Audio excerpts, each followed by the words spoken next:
Did everyone ignore your birthday?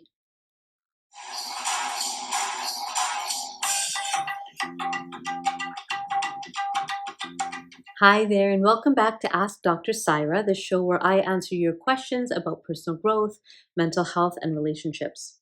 This week's question comes from Nimrit. Nimrit says, it's a bit of a long one, so here we go. All my life, birthdays have been very important to me. I go out of my way to do special things for people on their birthdays, but on my birthday a few weeks ago, it seemed like no one cared. I was hoping for a surprise party or something, but my boyfriend didn't even get me a real gift. He just got a card that I think he got at the last minute. My friends didn't take me out to dinner, nothing. I am so upset with everyone, and I can't shake the feeling that I really don't matter to them. So I've just been distant because I don't want to get mad at anyone. Why is this eating me up inside? I know birthdays aren't that important to everyone, but this really hurts. Okay, so why is this eating me up inside? I know birthdays aren't that important to everyone, but this really hurts. Well, first of all, thank you, Nimrit, for your honesty about what you're going through. Um, this is not the first time I'm hearing this around, a symbolic day that's meaningful to someone and other people don't make it special. So it could be a birthday, it could be an anniversary, where, people aren't kind of doing what you would expect them to do on those days. So to address this question, let's look at three different areas. First is unspoken expectations. The second is keeping score. And the third is expressing anger. Okay, so the first in unspoken expectations. Sometimes we think that people should know what to do because they should watch us and say, well, if she does it this way, she probably likes other people to do it this way. Or we think because I think this way, other people should also think this way, right? And so all of these unexpressed expectations start to get generated because other people should see the world the way I do. Other people should act in the world the way I do. And so then I have all these expectations of other people, which they might not even have of themselves. Now, when those expectations are not expressed, not said out loud, now we're asking our loved ones to be mind readers. They should just know. If you don't know by now, we've been married for 14 years. And if you don't know this by now, then you don't know me at all, right? These are the kinds of things we say. So I would think about, Nimrit, in this situation that you're describing, were there some unspoken expectations that you had? Right? I know one of the things that I used to do, which I no longer do, is I say to everyone, oh, it's no big deal. Oh, don't worry, it's no big deal.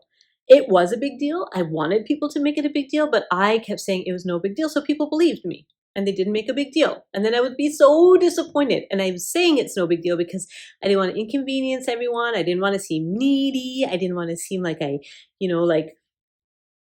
don't know what it was. So are you doing that? You might, or you might not be doing that, but think back to the weeks leading up to your birthday. Were you speaking about what you wanted very clearly and specifically? You said, I was hoping for a surprise party, right? Did you drop clear hints? It'd be really nice this year to have a surprise birthday party. If you're thinking about what to get me, that would be a nice, just saying it because people can't read your mind. I know this one cousin, oh my gosh. It was her 16th birthday, I think, and we had this beautiful day planned that she had planned with the two of us. We were going to a favorite restaurant that was like really fancy. We're going to spend the day at the beach in downtown. And then I thought what would be great is after all of that to have like all of her friends and family, when we come back home, all of her friends and family there to throw her a surprise party, right? I thought, wow, this is going to be the best end to an amazing day. We come home. And everyone's like, surprise! And her face just crumbled into a million pieces and she just went up to her bedroom. And she basically stayed in her bedroom the whole party. I found out many years later that she's very much an introvert and that was way too overwhelming for her. And just the two of us being alone together would have been exactly what she wanted on her birthday. But I thought maybe she'd like a surprise, right? So sometimes people can get it really wrong if you don't tell them specifically what you want and what you really don't want. Okay, so I didn't know that she didn't like surprise parties because she would always give me surprises. So I thought, well, if she's giving me surprise, I should give her a surprise. Messed it up because of the assumption that you're just like me. That's the assumption. So that was the first thing, is to review. And okay, the other thing is you might actually have verbalized it. We can ask for what we want, but then other people also have the choice whether to say yes or no. Okay, so you can ask for it, but it doesn't oblige them to do it. So that's the first. The second, and this is really, really important, so important. It's profoundly important. It's about keeping score. So many people do this, right? They say, well, I went to their wedding and got them this gift, so they should come to, if they come to our wedding, we should, or we need to invite them because we need to do this because they did that. I treated a friend to lunch the other day and she's like, oh my gosh, now I'm going to have to treat you to lunch and we're going to have to keep score. And we joked about it. People who keep score in relationships, that actually chips away at the foundation of the relationship. So they found in the research, couples who kind of keep score like that keeping score corrodes the bond. At the Gottman Institute, they found that they can actually predict, can predict certain behaviors that couples have on a regular basis and how long and fulfilling their marriage will be. And one of the things that corrodes a marriage in intimate relationship is keeping score. They did this, so now I have to do this. I did this, so then they better do this. It's really, really damaging when we keep score. Why do we keep score? Okay, one of my teachers, Kelly Toby, he would talk about this concept called giving to get. Giving to get. And so what that means is I'm doing something really generous, but in the back of my mind, secretly, I'm hoping that that favor will be returned to me by you. By you, that you will return that favor to me that I've done for, or that kindness that I've done for you.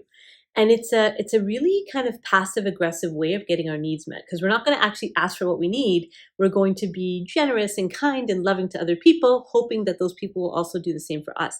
And it doesn't work that way. It doesn't work that way, right?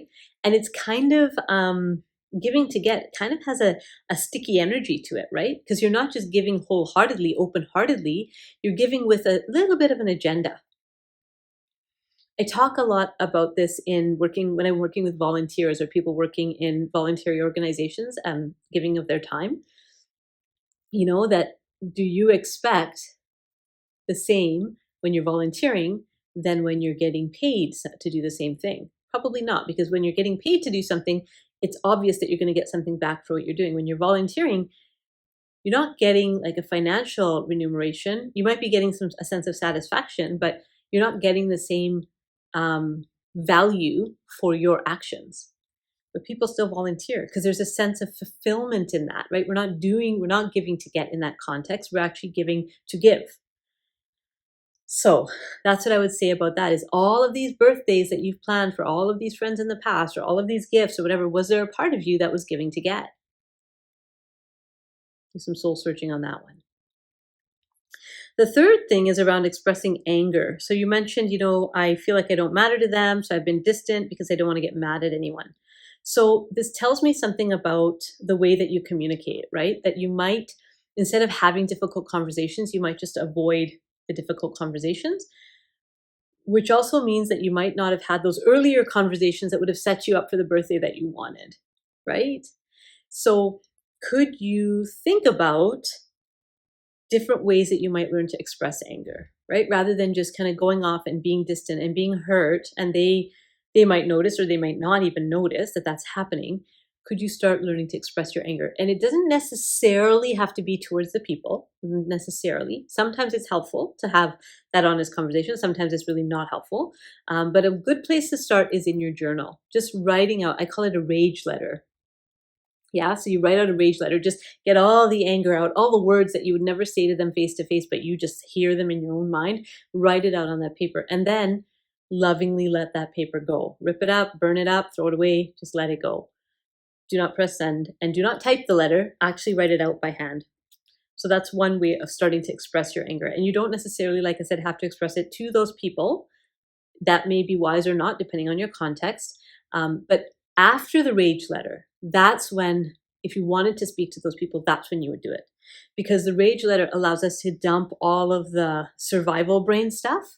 And then when we have the conversation, it's coming from a more just want to let you know that this hurt me place, rather than you did this thing and I'm pissed, right? Because then people just get defensive and they don't really hear you, unfortunately. So not to say that getting angry is a bad thing, because sometimes, that rage and that passion is actually what's required to break a pattern. But if you do that more than, a couple times in a friendship, you will lose a friendship, right? Or it becomes a dysfunctional friendship. So those are my three thoughts: the unspoken expectations, keeping score, and finding ways to express your anger. If you don't express your anger and you push it down or you avoid it, it'll pop up in other ways, right? It'll pop up in health issues. It'll pop up in, migraine, like all of these different things that happen when you're not actually letting our feelings out. It's really bad for the body. So letting your feelings out in a way that's mindful of the impact of those feelings on other people as well. So hopefully that was helpful, Nimrit. It's a tough situation, and I'm hoping that you might recalibrate the way that you communicate to your loved ones about what you need, and also look at the keeping score piece and work on that anger. If you have any other questions or anyone else has a question, please feel free to send me an email, and like and subscribe to our channel, and I'll see you next time. Bye.